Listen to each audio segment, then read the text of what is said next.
You know what I love as a driver? You're driving down on the inside. You're in that 2 car. You're leading the race, Jay Sauter, and everything's going fine. You think you're in the right place, doing a good job. All of a sudden, a bunch of cars go by you on the outside. And you're still wide open. Say, roll, what? Whoa, trouble. Boy, the 2 car upside down, over and on to Scott Riggs. It's the big one. Oh, boy, who is that still flipping? Sauter. It was Johnny Sauter. There's not anybody left. I mean, I only see about 4 or 5 cars that are coming around through 3 and 4 right now that were not in this race. They see Mike McLaughlin in 18. They're still getting upside down people, cars driving under cars. There has to be 25 cars over there. Comes Michael Waltrip. Damaged Lyndon Amick. And you see the 2 of Johnny Sauter. Here comes Scott Riggs, last week's winner. Here comes our leader, Stacy Compton. Jason Keller, Kenny Wallace, Kevin Grubb, who has come from 38th up to the top 5. Todd go down with damage. A bit of damage over damage, not much. Jeff Purvis. Drivers climbing out. There is Ron Hornaday. Look at that going over toward Jamie McMurray. Shane Mill in the 47 car. Youngest driver in the race. Joe Nemechek. 21. Nemechek wrecked. What a mess. Coy Gibbs out of his car, and his teammate Mike McLaughlin is the car that landed on top of him. Kind of reminiscent of a big Daytona wreck. Tony Stewart and Bobby Labonte ended up that way. I don't know if I've ever seen a wreck this big in a Busch Series race here. I don't know if I've seen a wreck this big, maybe even in a Cup event. One time here, and back in the 70s, Tiny Lund was in it, a lot of other guys. And 23 cars, that 23 one, I think. cars, yeah. Jimmy Spencer, mangled nose on his car. You saw Kerry Earnhardt's damage. The problem we have with the racing at Daytona and Talladega is this. You cannot have a single or even a couple of car incident. You run 43 cars on top of each other, you're going to have a big wreck. Randy LaJoie. There's Nemechek. He is okay. We also saw Ron Hornaday walking away. And we'll update you as we get news on the other drivers. They're assisting Mike McLaughlin out of his car. Mike is climbing out. He's okay. Watch the 2 car. What caused this? Oh, Meal got into Riggs. It looked like Riggs had to maybe back out of the throttle a little bit because Kenny Wallace's car washed up as they come off the exit of turn 2 right there, the 48 car. Right here, this is turn 2. Kenny Wallace, the 48 car right there. Oh, I don't know. It looked like Shane Meal possibly just got into the back of the 10 car. The 47 car, yeah. Yeah, got into Riggs. Look at that 2 flipping. Looks like Rusty Wallace's flip in the number 2 Winston Cup car here not many years ago. And when they hit the grass, it even tumbled more. There's Randy LaJoie. Greg Biffle. Oh, Biffle. There's Jay Sauter. Kerry Earnhardt. There's everybody. Jack Sprague, our point leader. And the track's completely Tim Sauter. All the Sauters. I think we did the right thing by saying who wasn't in it. And because the track's blocked, NASCAR has displayed the red flag because the cars can't even get through on the back stretch. It appears to me maybe 10 or 12 cars is all that's left. Boy, that 2 car went over big time and then gets hit, tumbles. That car's, look at that thing, Larry. It's turning every which way. And then the 21. And then he gets in the grass. Watch this. Shot across. Gets hit again. Johnny Sauter, number 2, out of his car and okay. Amazing. There's Riggs sideways, and he was pretty close up to the wall, Darrell. I guess you don't know if he lost his momentum in his forward bite or if Meal just got into him. Yeah, there's no way to tell. Say. You come off that corner and you can get a really run on a guy in front of you, and you think something happened to him, even though maybe it didn't. And I stand corrected. It did not look like Kenny Wallace's car moved up the racetrack for that shot right there at all. I think the 47 got into the back of the 10 for whatever reason. You like lucky numbers? 13 cars made it back to the start-finish line. Wow. Happened in 1992. I can remember had a big wreck off of turn 2. They always seem to happen off of turn 2, the big ones.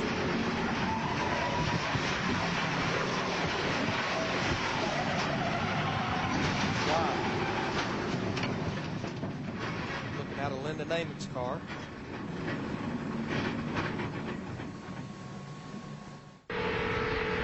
Michael Waltrip.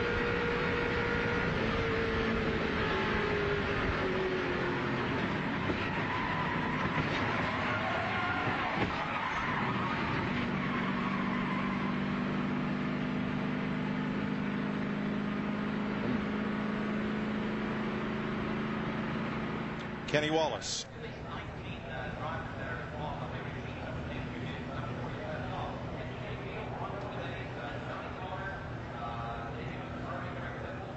mess. And there, as Larry explained, you saw Kenny move up the racetrack without any contact with Scott Riggs there before this started. There's Randy LaJoie. He's okay. Jamie McMurray, the 27. Scott Riggs. About a $500 million worth of race cars. Ron Hornaday. Now, because we're under a red flag condition, any of these cars that do make it back cannot be worked on. There's the 44 Mike Harmon. They can't touch these cars until the red flag is withdrawn and the track goes back under a yellow flag condition. They can look at it, they can't touch it.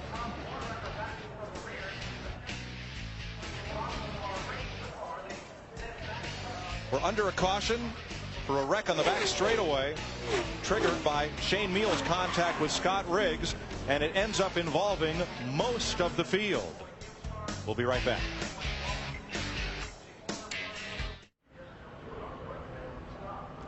Most of the field, 24 cars involved in this crash in the back straightaway, and most of them will go on the rollback and right to the dumpster. Scott Wimmers may be one of them. Greg Biffles. And look at Johnny Sauters, the car that tumbled down the back straightaway. Dick Berggren. Well, Tony Raines was one of the first to make it to the garage area. The crew is working on pieces and parts that will go on the car. They are not allowed to touch the automobile. Tony sits behind the wheel, confident his crew will get him back out. What was it like through that crash, Tony? It was really noisy. Hit a lot of stuff. Our debut of our closet-made Pontiac didn't turn out so good. I saw the 10 car get sideways, and then I saw a car get flipped over, and I just went to the right. There was one little bitty hole between the wall and the whatever car it was, and I got the car and the wall, so I hit both of them. But typical speedway racing for myself anyway. But we're going to get it back together, get out there and make some laps. They said there's only 13 of them left. Maybe we can still get a top 15 finish. Who knows? And there's a lot of people who are thinking that way. To Matt. Dick, Brian Patty, the team manager for Randy LaJoie, is looking over, surveying the damage of the 7 car. And Randy, you told me this morning you were concerned about the big one. What's it like to go through the big one?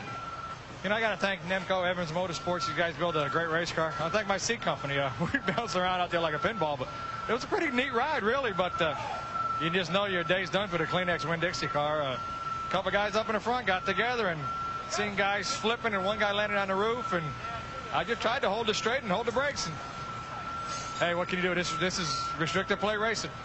Now, we are under a red flag condition. Your crew is surveying the damage. Can you get this car back out, Randy? Yeah, chassis-wise, it don't look bad at all. It's just all sheet metal, so we're going to have to whack it off and go to the old short track days, put a nose on it, and beat it up and make some laps. Looks like a bad night at Danbury, his old racetrack back in Connecticut. And Steve Burns, 78 points out of first coming in, and this team could take a big hit today. Well, Matt, Scott Wimmer, the first to come out of the infield care center. Scott, are you okay? And tell us what happened from your perspective. Yeah, I'm fine. It just looked like somebody up front got crossed up and got in a couple cars. And after that, you're just along for the ride. I thought we were going to make it through it, but a car slid up from the bottom and hit him right square in the door. But it seems like everybody's okay. That's a good thing, and we'll move on from here. All right, thanks, Scott. Let's go to Dick Berggren. And with Ron Hornaday, he's looking over the remains of his number 5 Hendrick automobile. Just moments before the start of that race, you and I talked, and you said you thought you were going to have a pretty good day. What happened to you out there? Oh, we had a great race car. I got to thank Rick Hendricks and GMAC to give me the opportunity, and just trying to keep Ricky's seat warm for another couple weeks. And I just seen some smoke in front. I checked up pretty good, and I thought I had it low down. I was all the way in second gear, and somebody got in the back of me like they never even seen it. So nowhere they can go. I mean, the track was blocked, and we just kept getting shoved into it. So I just hope everybody's okay, and proud to be here. They'll cut this thing apart. We'll get it back out there. We're glad you're okay. Steve Burns. Thanks, Dick. We caught up with Tim Sauter, one of the 3 Sauter brothers in this race. Tim, first off, can you tell us about Jay and Johnny? Jay and Johnny are both fine. Jay hit the wall pretty good, and he lost his breath there for a minute. Johnny just took a wild ride, and he's okay. Just one of them deals here at Talladega. You started 10th, Tim. How disappointing is this? It's really disappointing. We had a great car. We were just staying in line, minding our own business. I had kind of talked to Sprague earlier that we were just going to run behind him and stay right there. And I thought we had it made through there. And it's unfortunate for everybody at AP Performance because they worked their guts out to get this car done. We literally just got it back from the body hangers 2 weeks ago. So it's a real disappointment for us. Hopefully it's not hurt too bad. We lost some oil pressure there, so I couldn't drive it back. Otherwise, I'd have tried. So we'll see if we can't get it back out here for a few laps. Glad you're okay, Tim. Let's go to Dick Berger. I'm with a very disappointed Jeff Fuller. He thought he had a great race car. Teammate to Joe Nemechek. Hung around the Nemco garage looking for a ride. He's been rideless for a while. What did it look like to you? Spotter told me bunch of smoke. I can't see. Backed it down. We backed it down, and just at that speed, there's not enough time to get wound up. And all we saw was smoke and cars going each different way. And you know, thought we were just about out of it, and got collected in it. So you know, it's one of them deals. What's it like out there to be in the middle of one of those things with all that smoke and all those cars spinning around? What goes on in your mind while that's happening? It's kind of cool. It's better than your average carnival ride that you can get. No. Honestly, all the cars looked like they were very stable. I know my car was stable. We got 3-4 wide. I mean, I didn't do anything crazy, but it looked like everybody was just really stable. And I don't know how that started, but it was awful early for it to start. I know Joe ain't going to be happy. We're probably going to get fired now, Dick. You know that? Huh? Not your fault. We're going to go back and run a real race car, though, up in Stafford Springs. So we'll be in a modified next week, and we're going to have a good time doing that. But I just feel unfortunate. I mean, Scott Products and Nemco, they got some awesome equipment here. All three of them got taken out now. Like I say, it's just awful early to be doing that. This guy was debuting for a full-time ride, and now he's back to the modifieds next week at the Spring Sizzler. Good to see you. There are no reports of injuries of any of the 24 or more drivers involved. Watch the yellow car of Scott Riggs.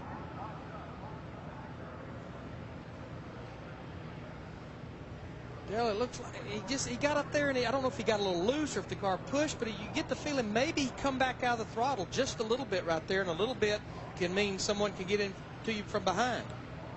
Yeah, you know, I guess that's possible. Shane Hall was riding. Shane Neal was riding mighty close to him, even in the middle of the turn there. So it's hard to say. Won't know till we talk to those guys, I guess. 24 or more cars ended up involved. Of our top 11 in the points, 8 was involved. Wow. But boys, what a difference this race is going to make in the points shakeup. Kenny Wallace and Jason Keller are the only 2 in the top 11 that were not involved. Another look.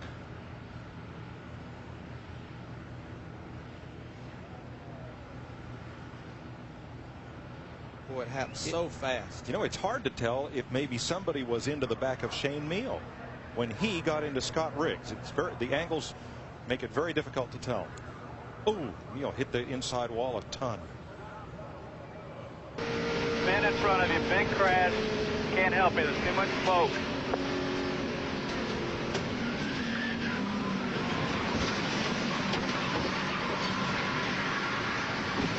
Okay, Kerry. Damn it.